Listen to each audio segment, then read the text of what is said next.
bienvenue à vous, l'Expression étudiante.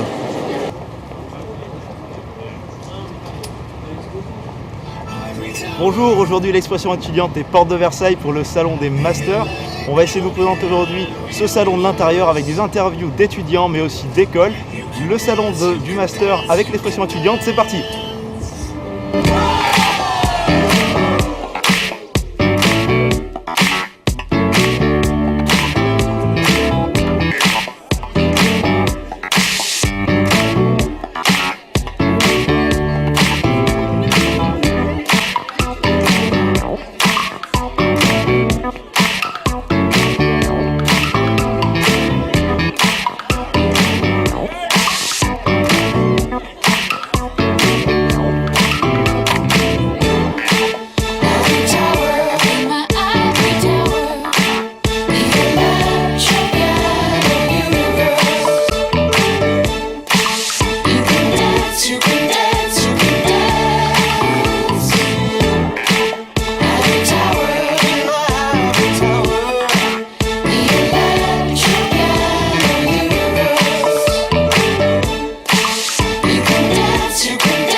Qui est enseignant en marketing sportif et sponsoring dans la toute nouvelle école, la Sport Management School SMS qui ouvrira ses portes l'année prochaine. Alors Monsieur Vidal, bonjour, merci de participer à notre émission. Alors comme votre école est toute nouvelle, on aurait quelques questions à vous poser. La première d'entre elles, comment est venue l'idée de créer une école basée sur le sport? L'idée appartient à Michael Tapiro, qui est un spécialiste de l'enseignement du marketing sportif et en particulier, il est le créateur du MBA marketing sportif qui a été fait dans une école qui s'appelle l'ESG. Aujourd'hui, Michael Tapiro a décidé d'aller plus loin en association et en partenariat avec l'EDC, qui est une des plus anciennes écoles de commerce de Paris, et de créer Sport Marketing School, qui est une école qui va offrir une formation de Bac+1 à Bac+5 sur à tous les métiers de l'univers économique du sport. Alors, l'école préparera les étudiants à les professions de l'univers du sport, qui est aujourd'hui un univers marchand. Et les demandes viendront des agences de communication, bien sûr, mais également des structures sportives, des fédérations, des ligues, des clubs qui sont de plus en plus structurés, pas seulement dans les sports spectacles, mais également les grandes chaînes de distribution dans l'univers du sport et naturellement les marques elles-mêmes envisagent le sport comme outil de communication et de promotion. Est-ce que vous pensez que c'est important d'être formé spécifiquement à ce milieu? Parce que c'est quand même un milieu très spécifique, le sport, tout ce qui s'applique au marketing en général ne s'applique pas forcément au sport, mais vice-versa. Oui, exactement. Le sport est un univers spécifique et aujourd'hui c'est un univers économique spécifique. Ce qui ne signifie pas que pour travailler dans l'univers économique du sport, il faut également une formation généraliste en marketing. Il faut avoir une connaissance du monde de l'entreprise, de sa gestion, même de ses finances, naturellement, puisque ce sont des entreprises, pas toujours des entreprises comme les autres, mais des entreprises. Donc il faut une formation spécifique parce que c'est un univers qui a ses codes, qui a ses règles, qui a son mode de fonctionnement. Et ce qui fait la richesse de l'univers économique du sport, c'est qu'il est une plateforme d'expression et de marketing pour les marques et les entreprises, parce que justement un certain nombre d'univers sportifs sont des sports spectacles qui sont regardés par des millions de personnes en France et dans le monde. Oui. Un étudiant qui demain intègre votre école, qu'est-ce qu'il peut s'attendre à avoir en termes de cours, en termes de matière par exemple? Alors, il y aura des matières que l'on pourra qualifier de généralistes. On ne peut pas entrer dans la vie professionnelle sans connaître le monde de l'entreprise, sans connaître l'univers du marché, les lois du marché, le marketing, la communication et la gestion globale des entreprises. Qu'est-ce qui est spécifique à l'univers du sport? C'est justement comment fonctionne l'économie propre à l'univers du sport. Le football n'a pas la même économie que la chimie ou l'automobile, ça paraît clair.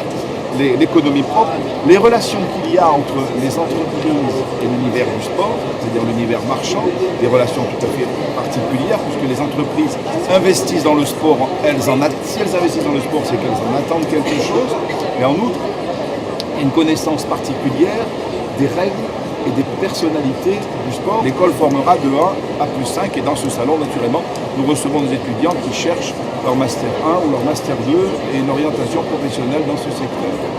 Merci beaucoup pour votre participation. Merci de votre visite. Au revoir.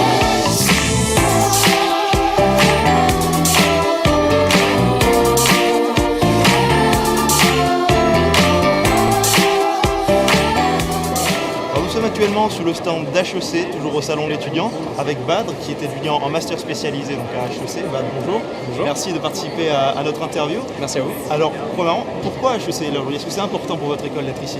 Nous, c'est très important d'être ici. Ce qu'on vend, en fait, c'est une bonne formation, c'est des différents masters. Donc, vous avez une grosse liste de masters spécialisés. Et on essaie d'expliquer aux gens comment ça se passe pour, y rentrer et surtout à quoi ça sert et comment ça se passe après. C'est vraiment quelque chose qu'on essaie de faire.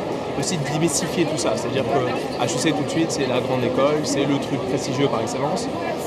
Nous, on essaie de venir avec le sourire et de dire, bon, voilà, venez, postulez. Quelles sont les questions les plus posées aujourd'hui parmi les gens qui passent sur le stand? Pour l'instant, c'est beaucoup du comment je fais pour rentrer. C'est est-ce que mon dossier et ce que j'ai fait avant correspond à ce que je veux faire. Alors justement, comment on fait pour rentrer à HEC? Est-ce que c'est plus difficile que dans une autre école? Parce qu'il y a quand même une certaine aura autour de l'école et tout le monde se dit que c'est très difficile. C'est sûr que c'est pas le truc le plus facile d'accès, mais ça dépend vraiment de la formation qu'on a avant, de ce qu'on veut faire. Typiquement, on va dire que le parcours classique pour entrer à HEC, c'est la prépa, donc c'est ce qu'on appelle le programme grande école. Quelles sont les qualités en 2-3 mots qu'il doit avoir un étudiant qui va intégrer à HEC aujourd'hui? Motivé. Donc ça, c'est vraiment quelque chose quand on vient en entretien, pour montrer comment on veut. Il faut être un travailleur, ça se voit en général sur le dossier, ça c'est clair. Un dossier où on voit des écoles correctes, on voit un étudiant motivé, qui a des notes bonnes, etc. Donc après, il faut avoir un esprit d'initiative. Il faut oser, il faut se dire, ok, HEC, 1, c'est possible, je peux y arriver. Et 2, il faut avoir un esprit d'initiative pour avoir des idées. On vend ça, on essaie d'être des gens qui vont proposer des idées demain. Et c'est ça qu'on cherche. Merci beaucoup pour votre participation. Merci à toi.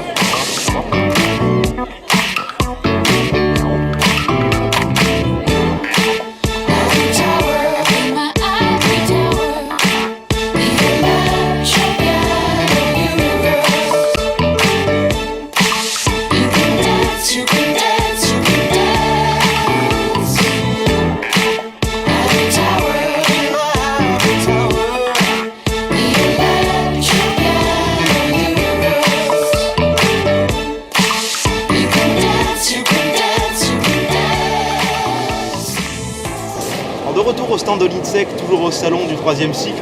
Je suis en compagnie de M. Serge Nicolas, directeur des Masters et MBA INSEC Paris. Merci M. Nicolas de participer à notre podcast. Merci à vous. Alors aujourd'hui pour l'INSEC, est-ce que c'est important d'être sur un salon tel que celui-ci? Les salons en master et MBA, il y en a très peu dans l'année. Donc celui de l'étudiant fait partie des 2-3 essentiels. Donc si vous n'êtes pas présent, vous n'humanisez pas tout ce qu'on peut voir sur Internet, vous ne rencontrez pas les étudiants, vous n'avez aucune visibilité. Donc c'est plus qu'important, c'est fondamental. Un master aujourd'hui sur le marché du travail, est-ce que c'est une plus-value, un plus sur un CV, notamment comparé à des personnes qui s'arrêtent peut-être en bac plus 4? De toute façon, il y a déjà ce schéma, on va dire technique, LMD, en licence, master, doctorat. Donc maintenant, le schéma national et international, et encore plus, bien évidemment, européen, est basé sur un bac plus 3, bac plus 5, bac plus 8. Donc s'arrêter à bac plus 4, il y a des écoles, de très bonnes écoles qui s'arrêtent à bac plus 4 et qui offrent des disponibilités sur le marché excellentes. Mais c'est clair que le gap entre un bac plus 4 et un bac plus 5, il est plus qu'évident. Il est nécessiteux pour des élèves qui ont eu un premier parcours, par exemple de formation généraliste, venant d'horizons totalement différents, ça peut être de la philo, de la biologie, de l'histoire. Et avec les masters, ils vont apprendre les techniques d'entreprise, les politiques de management. Donc cette 5e année va véritablement booster leur carrière, leur permettre d'intégrer une entreprise de la manière et la fonction la plus opérationnelle. Donc oui, contestablement, faire un master répond actuellement et depuis un certain nombre d'années à une demande des entreprises sur le marché. Qui dit master dit forcément session de recrutement. Quelles sont les qualités que vous recherchez chez ce futur étudiant? Alors les qualités, bien évidemment, elles sont multiples. Et elles sont définies par le projet professionnel de l'étudiant. C'est-à-dire que la première chose, c'est comment il définit son projet. Un projet, c'est quoi? C'est une intention, une proportion et un délai. C'est-à-dire devenir directeur marketing d'une société agroalimentaire qui fait 150 millions d'euros de chiffre d'affaires en Asie d'ici 10 ans. Voilà, c'est précis. Donc à partir de ce projet professionnel, le recruteur et les différentes commissions sont là pour définir les qualités qu'il doit avoir pour ce projet. C'est-à-dire que quelqu'un qui est un communicant qui est généralement une très bonne qualité, sera une bonne qualité à partir du moment où son projet professionnel est dans le domaine de la communication, des relations publiques et autres. Si c'est quelqu'un qui a besoin, qui a une qualité de rigueur, son projet professionnel, il est dans les activités culturelles et artistiques, bah, c'est plus une qualité. Donc il faut bien replacer la notion de qualité ou de force par rapport à son projet professionnel. Donc bah, elles sont multiples, tout le monde a des qualités, faut-il encore que ces qualités correspondent au projet professionnel. Écoutez, merci beaucoup d'avoir participé à notre émission. Avec plaisir, merci, bonne journée.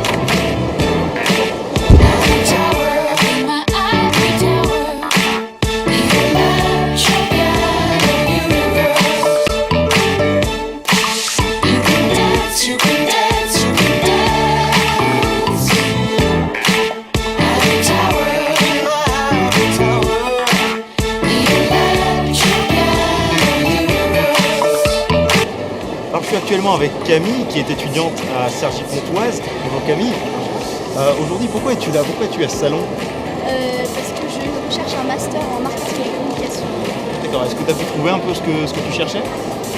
Oui, globalement, il y a des écoles de commerce, des masters, des MBA. Et il y a un stand plus qu'un autre qui t'a marqué aujourd'hui? Oui, je crois que c'est une école de commerce, enfin, je me souviens plus du nom, mais qui propose un MBA international. Enfin, moi, je suis allée étudier aux États-Unis, donc je voudrais rester dans le milieu international. Et ce genre de salon, est-ce que ça t'aide un petit peu à affiner ton projet professionnel? Oui, alors ça dépend, je pense que ça dépend vraiment des salons. Enfin, celui-là, je trouve qu'il est plutôt bien fait parce qu'il y a différents secteurs, enfin, la partie plus commerce, gestion, la partie plus technologie, donc c'est plus sectorisé, donc déjà on se repère plus, il y a un plan.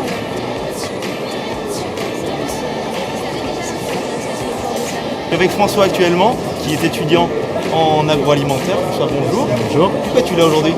Alors aujourd'hui en fait je suis là pour essayer de chercher un peu des écoles pour avoir un peu cette double compétence qu'on appelle dans les écoles d'ingénieurs. Et c'est un peu me spécialiser, m'ouvrir un peu plus sur des domaines autres que les domaines techniques qu'on apprend dans le métier d'ingénieur. D'accord, est-ce que tu as trouvé sur le salon des stands qui t'intéressaient? Ouais, il y a des écoles, notamment les SEC qui est à ses côtés.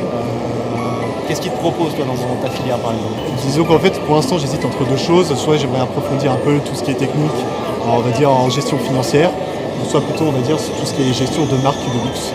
Donc disons en général on arrive à trouver facilement aujourd'hui des masters on va dire soit spécialisés, soit des MBA qui peuvent proposer ce type de cursus. Donc, ce genre de salon, ça t'aide un petit peu à affiner ton projet professionnel, Voilà, c'est ça. orienté. C'est ça. Disons que les personnes sont là pour répondre aux questions, savoir est-ce qu'il vaut mieux commencer les études, enfin, continuer les études maintenant en faisant un master spécialisé, soit continuer après avec un MBA après avoir de l'expérience professionnelle. Donc voilà, il t'aide un peu à t'orienter par rapport à ton parcours professionnel et c'est vraiment intéressant. Écoute, je te remercie et j'espère que tu vas trouver ce que tu cherches. J'espère aussi. Au revoir. Bonne journée. Alors le salon du Master, c'est fini pour aujourd'hui, il est en train de fermer ses portes. Nous espérons que vous avez pu suivre l'événement de l'intérieur. On vous conseille d'y aller l'année prochaine. D'ici là, n'hésitez pas à vérifier nos contenus sur notre site www.expression-étudiant.fr. See you online.